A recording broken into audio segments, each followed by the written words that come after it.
Associate Pastor of Lowville Mennonite Church. Welcome to this service of remembrance and restoration from lament to hope.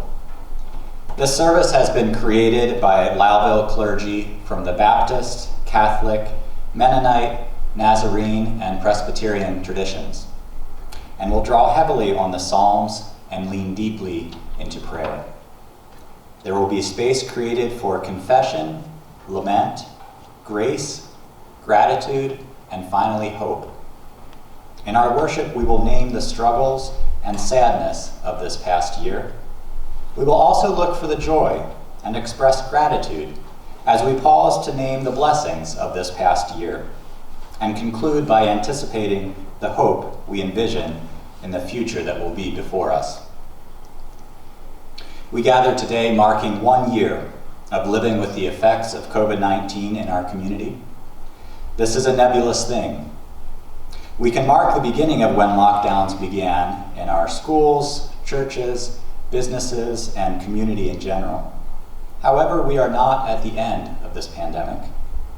And though we are not in full lockdown mode, we use masks, we distance, we stay home a little more, we track numbers, which really is tracking people, and we vaccinate and we wait. We have come a long way, and yet the effects still linger and will linger for some time. And so how do we commemorate this momentous event in our lives and process what it means for us at this point? Now, we're not going to sugarcoat anything from this last year or even from the current time that we are in, and only name the ways that it was good. And we also cannot look at the past year as something that was only bad. The good and the bad exist together in a tension that we struggle to process. In God, it is possible to see things as more than merely good or bad. God is present in all things. God's love, grace, and goodness is not dependent on everything going well. And we certainly know that not everything has gone well in this past year. And so we seek in this service to name several things. We honestly come to God, confessing our experiences and emotions. We experience loss, and so let us lament. We experience grace, and so let us be gracious and grateful. And we experience hope, so let us look forward and dream. In all these things, God has been with us, is with us, and will continue to be with us. His Holy Spirit has not gone into lockdown. God is with us. And so let us call on God now in prayer as we begin our service together. God, this past year has been crazy for us.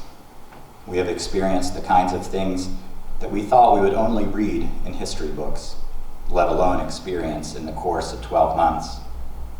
And yet you are God. The writer of Ecclesiastes says there is nothing new under the sun. Even if it feels new to us, to you, Lord, it is not. May we take comfort that you are God. May we take comfort that you welcome our prayers, our laments, our outrage, our cursing, our anger, our tears, our grief, our lack for words, our creativity, our gratitude, our best efforts, and our worst efforts. You welcome us. So we come to you knowing that you are the same yesterday, today, and tomorrow. Your love never ends, and your mercies are new every morning. Sustain us in your love. As the Apostle Paul wrote, I am convinced that neither death nor life, nor angels, nor rulers, nor things present, nor things to come, nor powers, nor height, nor depth, nor anything else in all creation will be able to separate us from the love of God in Christ Jesus our Lord. In your love, draw us closer to you this day. Be within each person that faithfully is serving in this service, and be within each person that participates and hears the words that you bring through your Holy Spirit this day. In the loving name of Jesus, we pray. Amen.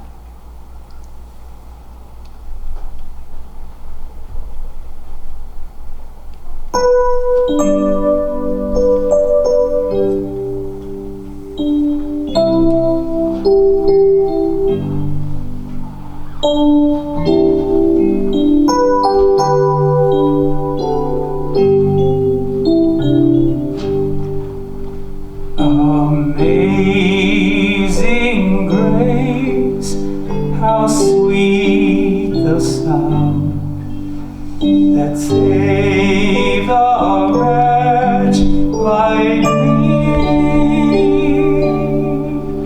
I once was lost, but now am found, was blind, but now I see.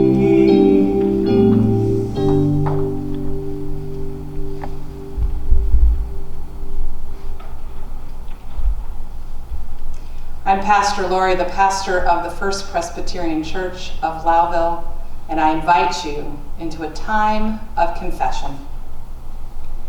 It has been a challenging year.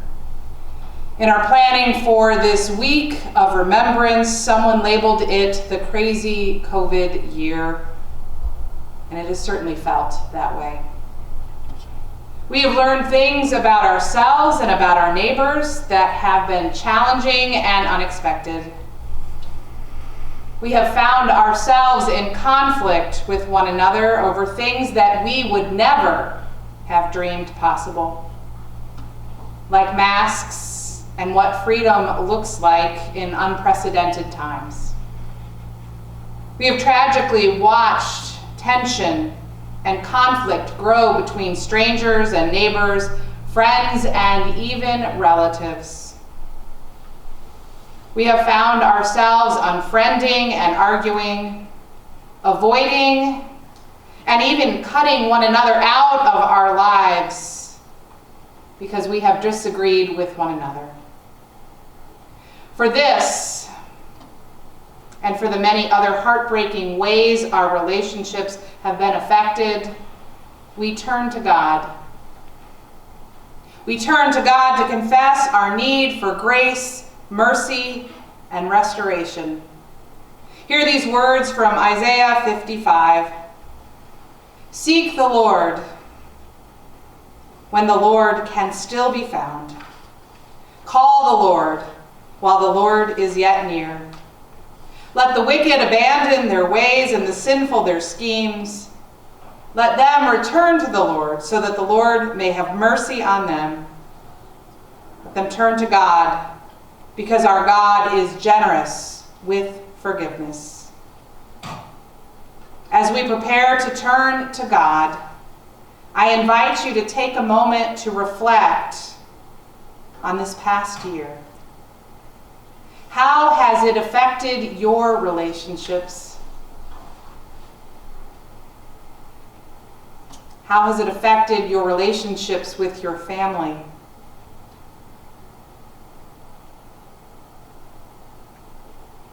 How has it affected your relationships with your friends?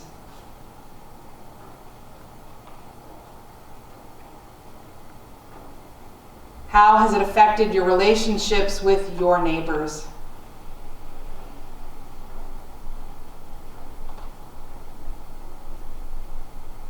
How has it affected your relationship with strangers?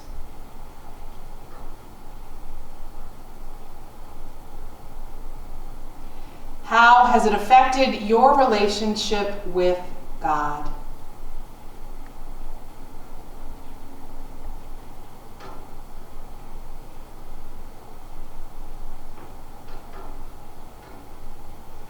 With all of that in your heart, let us turn to God with an attitude of repentance. Indeed, repentance is seeking God, turning to God so that we can be received and wrapped in the loving arms of God. Let us pray. O Holy Mystery, we confess that it has been a hard year, a challenging year, a crazy year. We struggle to find words to describe the year that has passed. We struggle as we think about our response to this pandemic. We struggle as we think about how this pandemic has revealed things about us, about those we love, about neighbors and strangers, and the world that we live in that we have found troubling. We have been overcome by judgment, anger, and hate. We have struggled to show compassion and found ourselves experiencing compassion fatigue.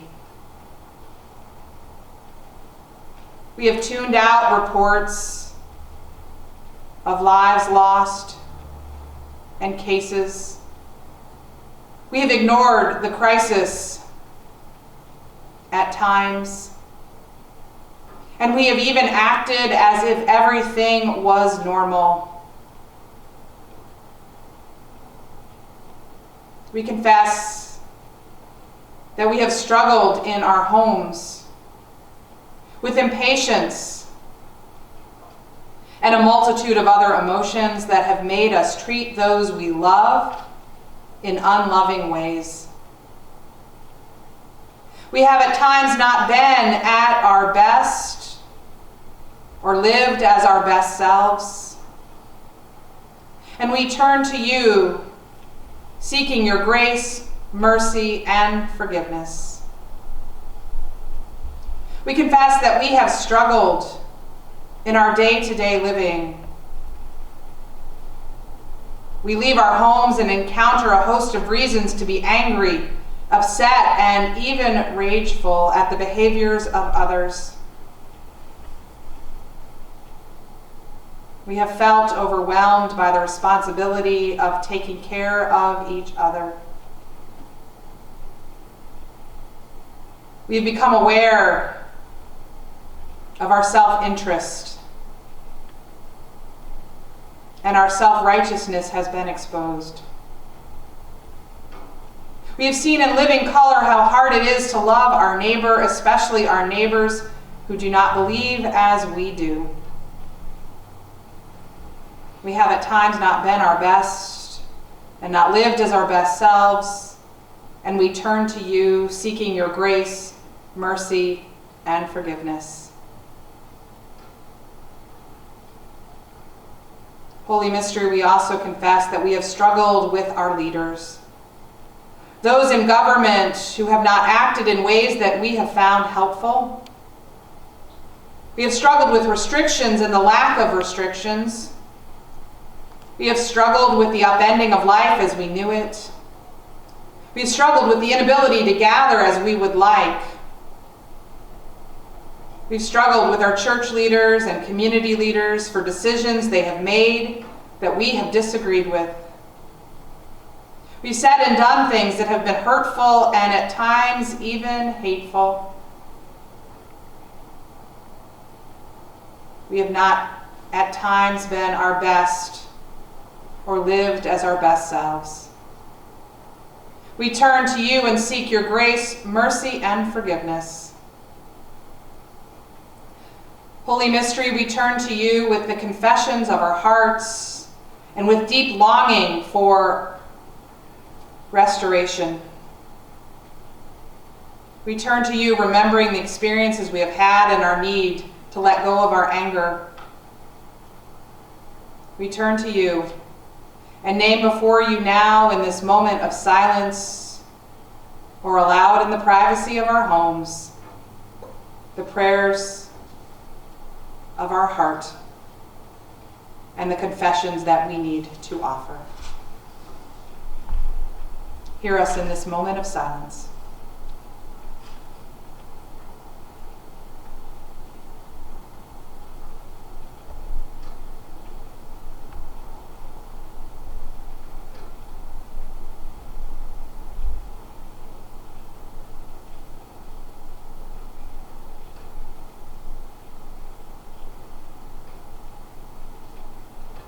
Hear our prayer, Holy Mystery.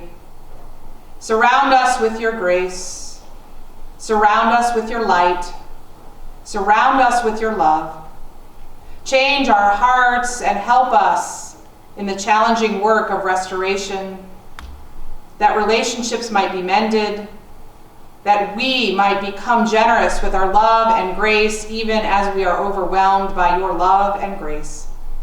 All this we ask, trusting in your love, which never fails. Amen. Friends, wrapped in the loving arms of God, believe in the grace, love, and mercy that God lavishes upon you. In Christ, you receive God's grace and forgiveness. Thanks be to God. Amen.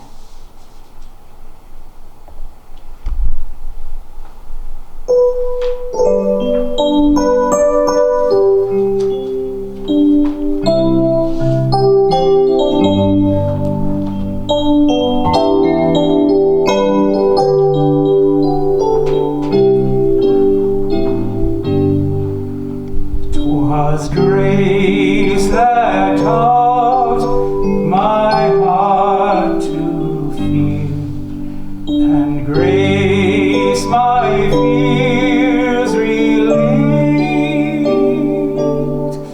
How precious day that grace appeared, the hour I first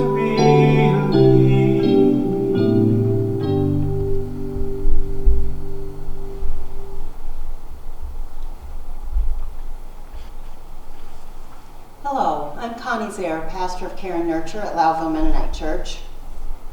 In life before COVID, none of us were free from loss, but the losses we have suffered over the past year are more than we could ever have imagined. As we name these losses, it is good to recognize that for some, they are not new. There has always been loss of loved ones, but now we experience loss of closure and ritual to mourn our loss. There has always been the possibility of loss of health, but now a scarier threat to our health appeared. There have always been those for whom adequate shelter was elusive, but now making rent and mortgage payments is more difficult. Though shelves empty of food and toilet paper have been refilled, food scarcity is still possible. There has always been the possibility of job loss, but now there are less jobs available. There have always been mental health concerns, but now there are more mental health crises and a loss of well-being. There have always been those who suffer abuse, but now there is loss of a safe place, school or work, to escape the abuser. There have always been some disconnect in relationships due to busy schedules, but now we lost the ability to make connections with our loved ones.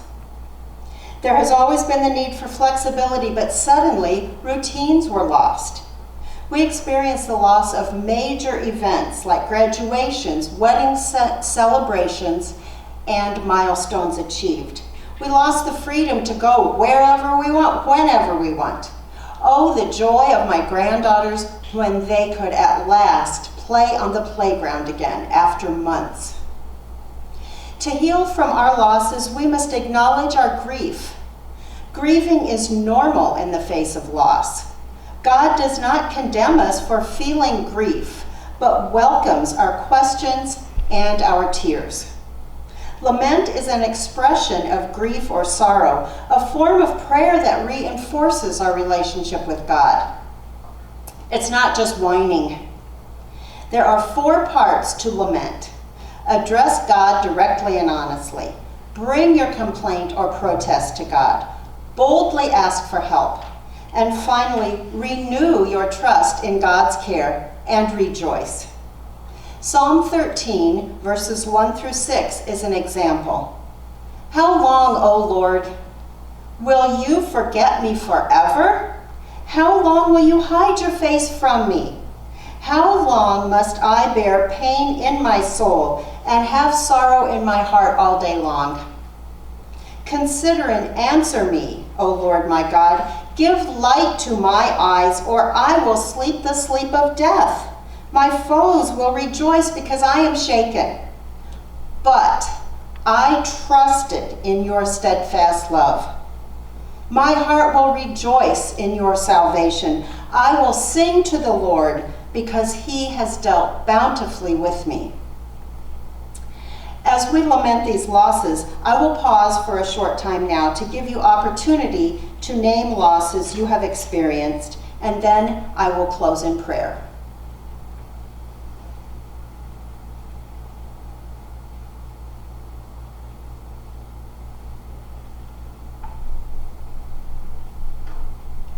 God, we have experienced fear and loss this past year. We have been overwhelmed by things we never thought we would see. Our world has changed. We are weary. We feel alone and adrift. We don't know how much more we can take. We ask for your peace and presence as we navigate losses we have suffered and those that await us. Gracious God, we thank you for the ways you have met our needs this past year, and we thank you for your abiding love and look forward to your blessings in this coming year. In Jesus' name, amen.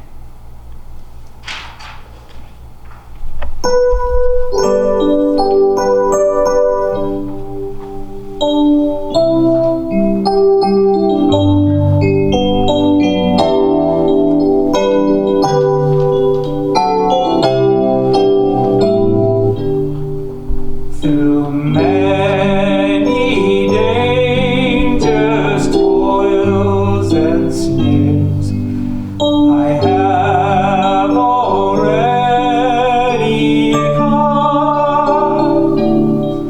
'Tis grace hath brought me safe thus far, and grace will lead me home.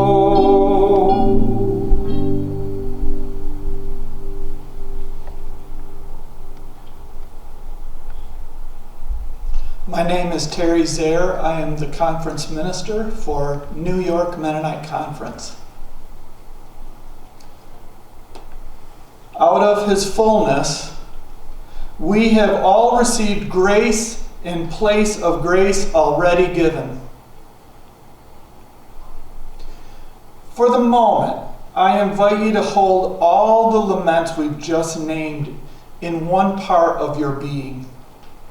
Don't put them away. Don't feel their loss any less. Hold them. While you are holding these laments, I invite you to begin naming the moments of grace we've experienced over the course of this past year. Not everything was loss.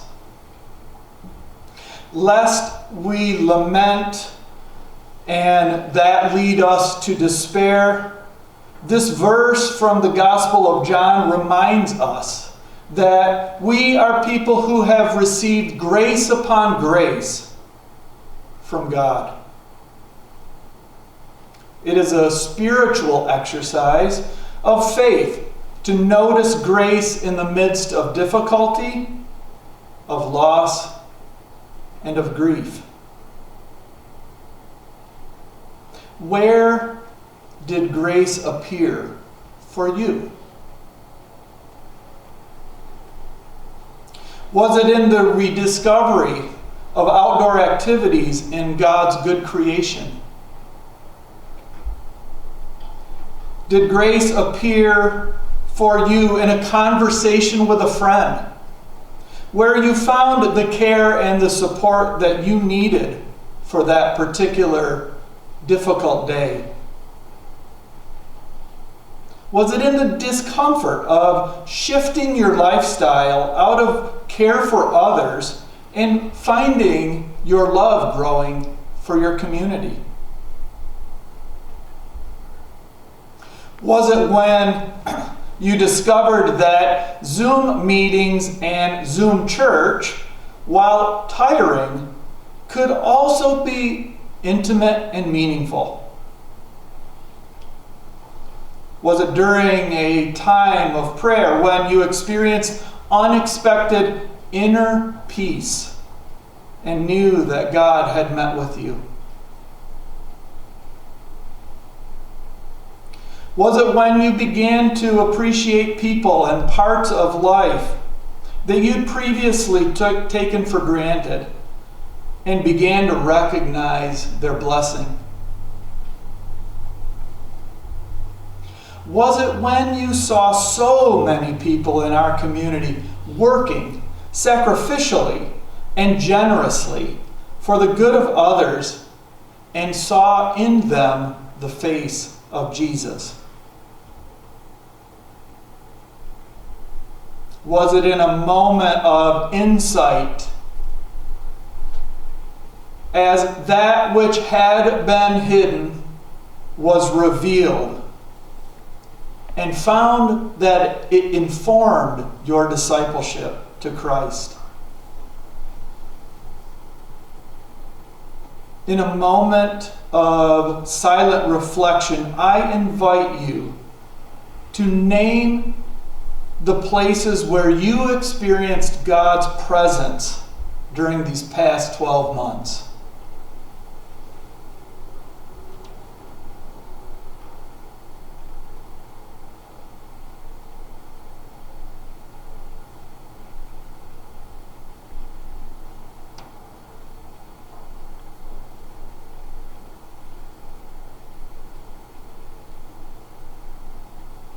Having named some of these, I invite us to hold both lament and grace together as we reflect upon the past year. Let us not move too quickly past our experience of loss and our experience of God's grace. They can become for us the potential for transformation as the future unfolds and we respond to what lies ahead. Now, would you pray with me?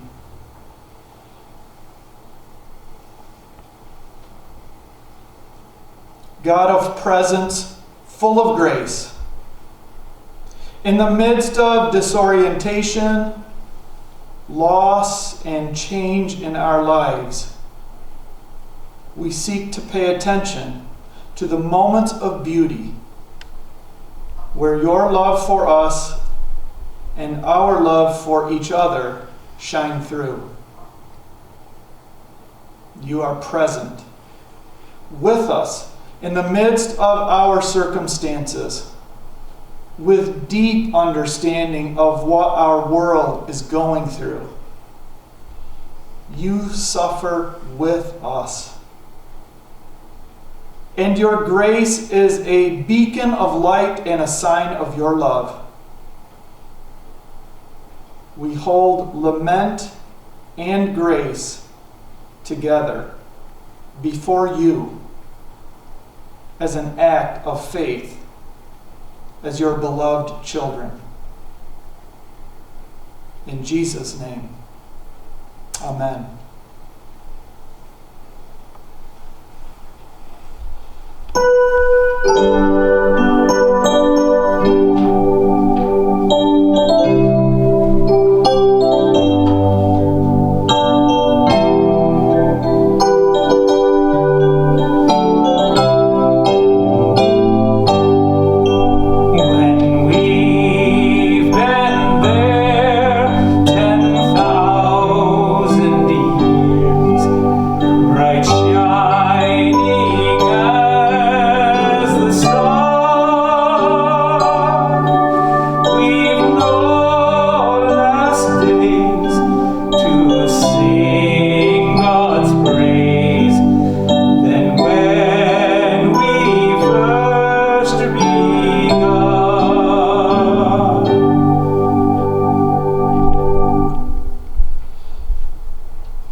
I'm the pastor at the Lowville Baptist Church. Surely God is good to those who are pure in heart. But as for me, my feet had almost slipped. I had nearly lost my foothold when my heart was grieved and my spirit embittered. Yet I'm always with you. You hold me by my right hand. My flesh and my heart may fail, but God is the strength of my heart and my portion forever. But as for me, it is good to be near God. I have made the sovereign Lord my refuge. I will tell of your deeds. The songwriter of Psalm 73 captures well the tension felt this past year between striving to remain hopeful, yet faced with a reality so discouraging. One of the ways that hope endured, one of the ways that encouragement came and grace was seen, is similar to what is said in Ezekiel chapter 22. I look for anyone to repair the wall and stand in the gap for me on behalf of the land. Gratitude. To be grateful is to warmly or deeply appreciate kindness or benefits received. A new word, a new phrase entered our vocabulary this year. Those that we are especially grateful for. That is the essential worker.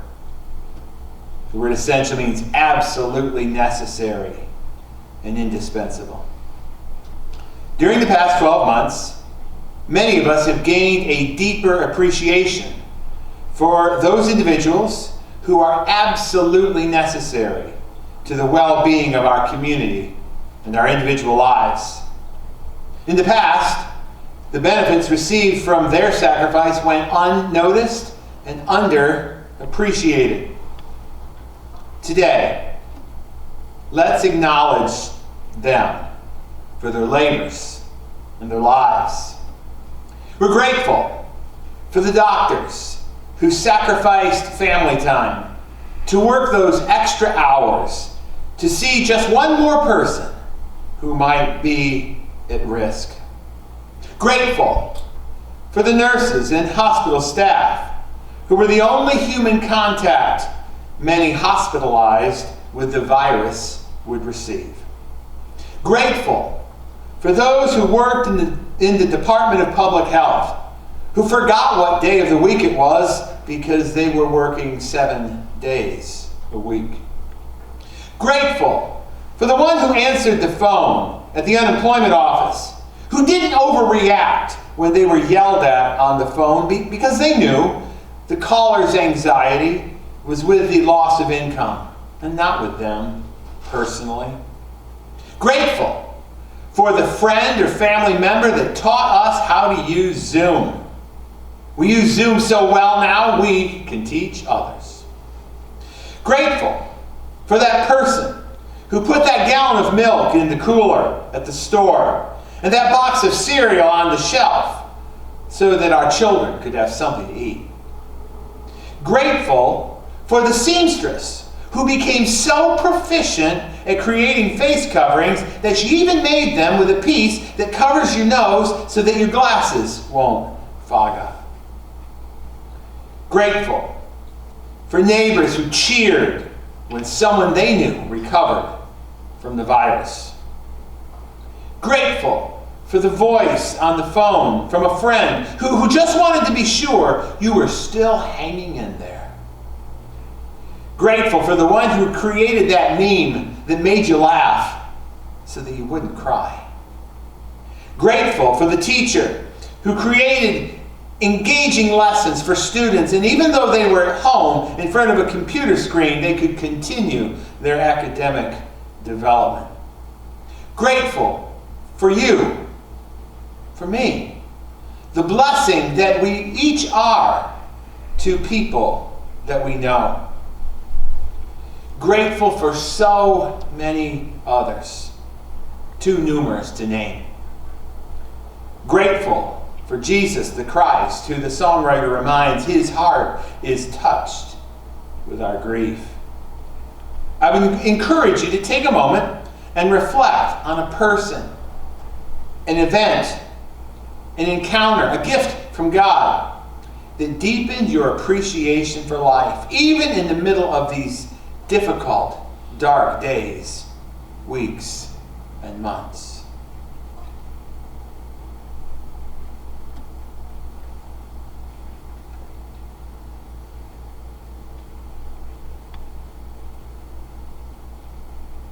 And we pray, God, our Creator and Redeemer and Sustainer, like the psalmist, our feet have almost slipped as we continue to face the daunting peril of life in a global pandemic.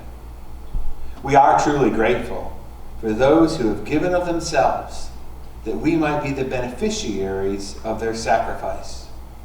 We ask that you energize these same givers, that they might continue to give for a bit longer as they provide light and dispel the darkness of the pandemic for the foreseeable future. We appreciate the connections that we have had with people, whether they are virtual or actual. Enable us to follow the example set by Jesus, who came not to be served, but to serve, and to give his life as a sacrifice for many. Amen.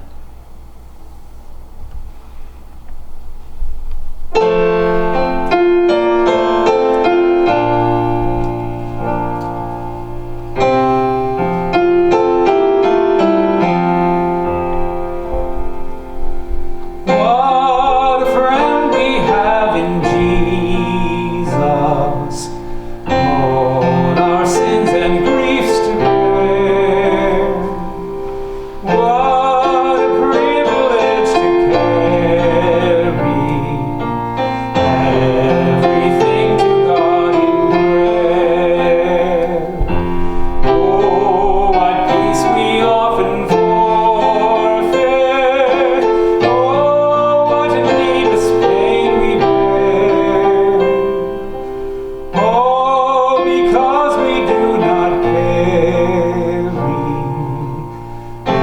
everything to God in prayer.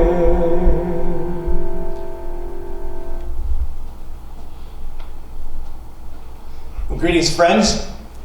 My name is Nate Padnode. I'm the pastor of the Bethel Nazarene Church in Lowville. So great you could join us in this service today. Well, it's been 1 year since all our lives have changed and everything's been put on hold. We face adjustments to life. Some drastic, others just an inconvenience. Life is different. Yet in spite of all the changes, we are making it. We have named our losses, and we've named those points of grace in our lives over this last year. Now looking forward, there is a light at the end of the dark tunnel. We now look to name our hope.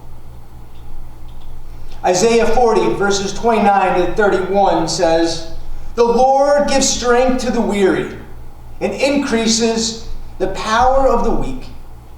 Even youths grow tired and weary, and young men stumble and fall. But those who hope in the Lord will renew their strength. They will soar on wings like eagles. They will run and not grow weary. They will walk and not be faint."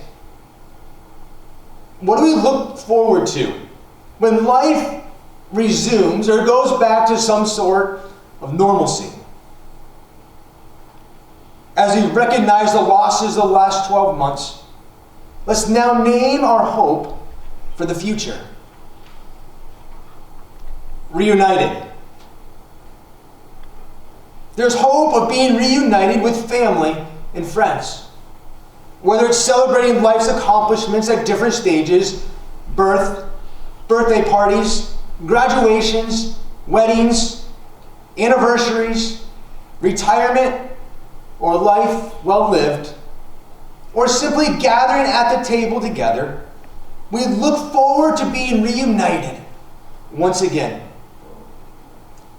With whom do we look forward to being reunited with? I'd encourage you to name that right now.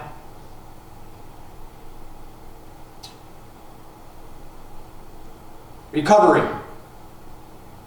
There is hope of recovering economic loss through employment. Those who have been unemployed look forward to finding work that will provide adequately their livelihood. The economic stimulus for recovery for small businesses and restaurants in our community have given hope of reviving business. We look forward to working with others again in our place of work rather than working from home, and getting our kids back in school full time with community building activities such as sporting events is something we can all hope for as well. What do we look forward to recovering? Name it.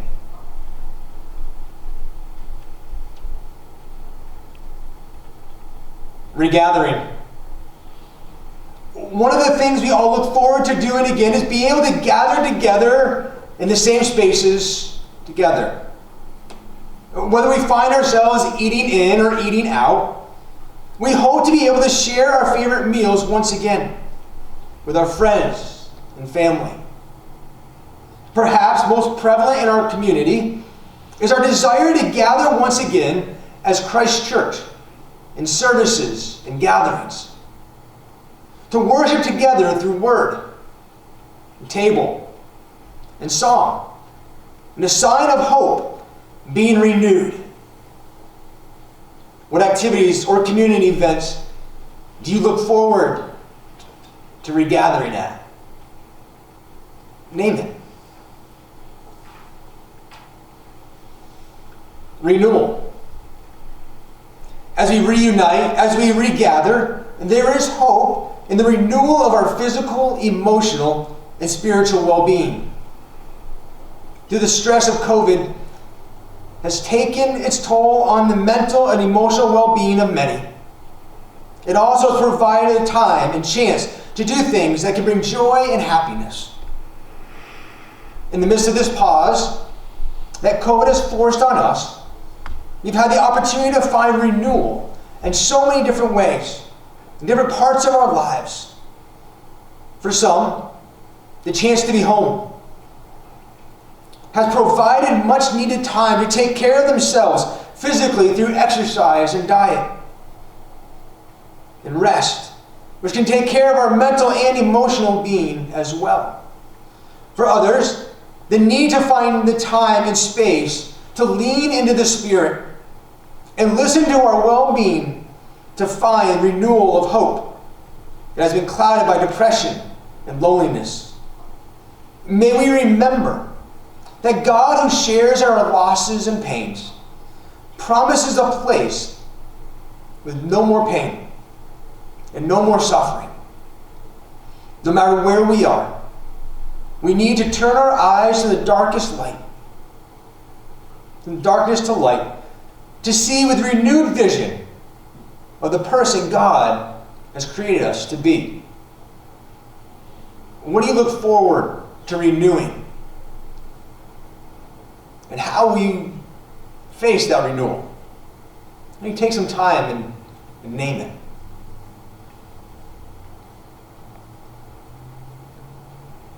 Let's hear those words from Isaiah 40 once again. The Lord gives strength to the weary and increases the power of the weak. Even youth grow tired and weary, and young men stumble and fall. But those who hope in the Lord will renew their strength. They will soar on wings like eagles. They will run and not grow weary. They will walk and not be faint. Let us pray. God of all comfort and peace, hear our cry to be our hope. As we navigate these days and name our hope, may it begin with you as our living hope. A hope that encourages and strengthens us in all of life's situations. Grant us your strength and patience as we renew ourselves, as we regather in community, as we reunite with family and friends, and begin to restore our economic health. Guide us when we cannot see the way. Teach us to know that a shadow is only a shadow, because the light of eternal goodness shines behind the object of our fears. Where there is love and life, teach us to find it. Help us to trust it, and enable us to grow in the power of love. So may our lives bring comfort and encouragement to others. We ask it in the name of Jesus Christ, whose life is our light. Amen. Hope is not just on its way. It's here. 1 Peter 1:3 in Scripture says, "Blessed be the God and Father of our Lord Jesus Christ. Because of his great mercy, he has given us new birth into a living hope through the resurrection of Jesus Christ from the dead. To him be glory forever and ever. Amen."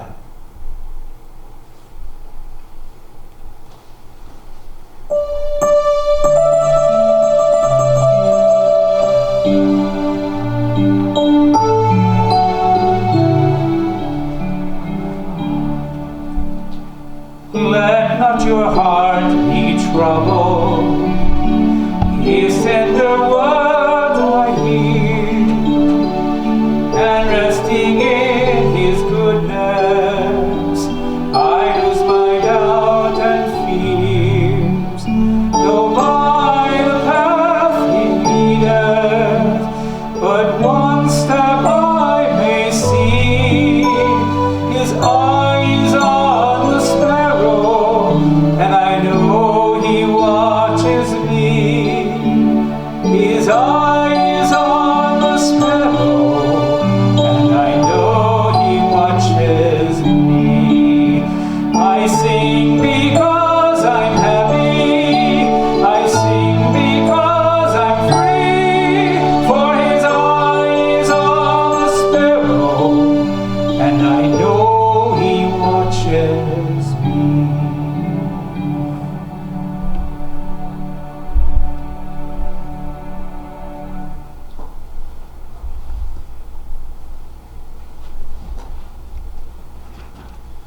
Hello friends, I'm Father Scott Molina. I'm the new administrator for the Catholic community of St. Peter, St. Mary, and St. Hedwig, and I'm here to offer concluding prayer with you here today.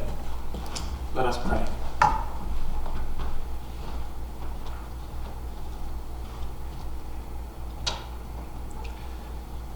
Lord God, in the beginning you created all that is.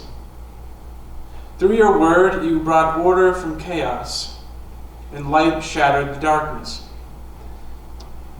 Hear us, your children, who pray to you.